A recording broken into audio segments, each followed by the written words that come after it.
nights are now longer than the days. The weather's getting cooler and the pond is looking past its best. The fish are all looking okay, but the plants do not. We've still got some lily buds on the surface, but the leaves are fading away fast. There's some work to be done.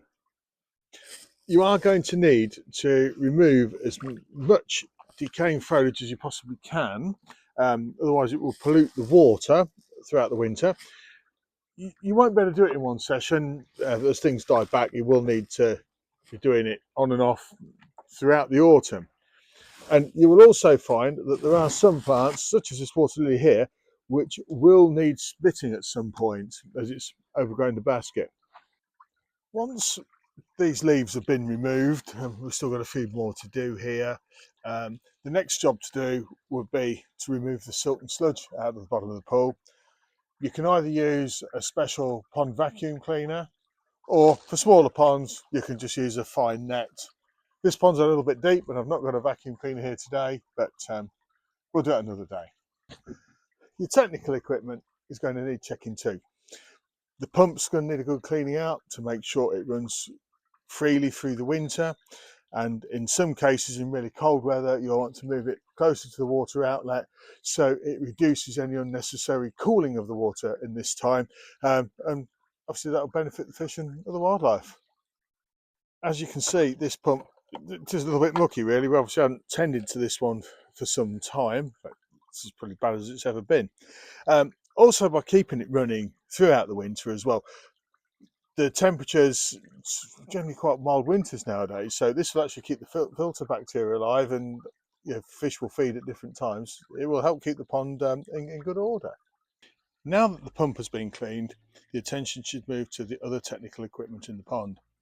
The ultraviolet clarifier and biological filter will need cleaning out to make sure that they're in good order for the colder months.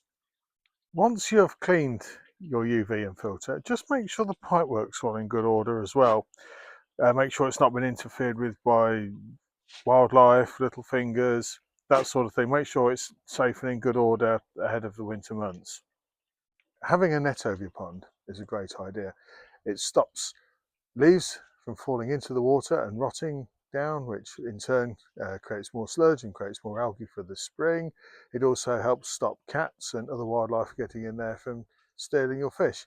Yes, they do look unsightly, but they're an important part of the pond for me. You will need to check the general health of your fish. Can you see them all? Are they swimming around okay? Check for any fatalities in the water.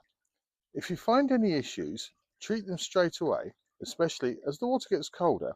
Most treatments become less effective, and in some cases they won't work at all. You can add some preventative treatments, especially if you've had any bacterial or parasite issues throughout the year.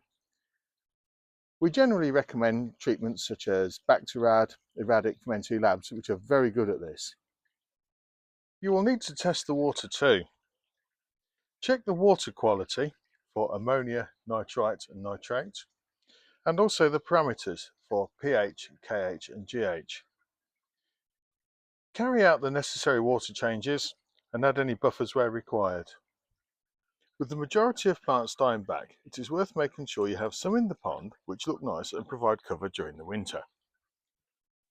Water hawthorn is a popular choice that offers surface cover like a water lily and will flower almost all year round.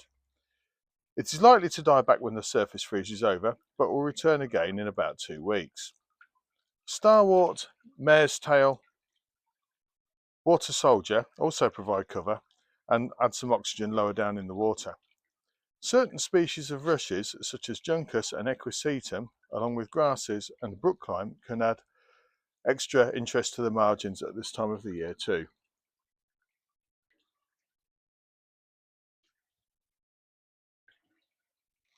Fish will still need feeding through the winter. Maybe due to climate change, winters are milder nowadays, and fish can still remain active at this time of the year. Lower protein foods have been formulated for this. Most are wheat germ based, which are easier to digest, that avoids awful indigestion and rotting in their gut, and some are now also all-season diets, which the fish will eat more or less accordingly. Every pond is different. If you've got a waterfall, you will need to clean that too. So there you have it. You now know how to prepare your pond for the winter.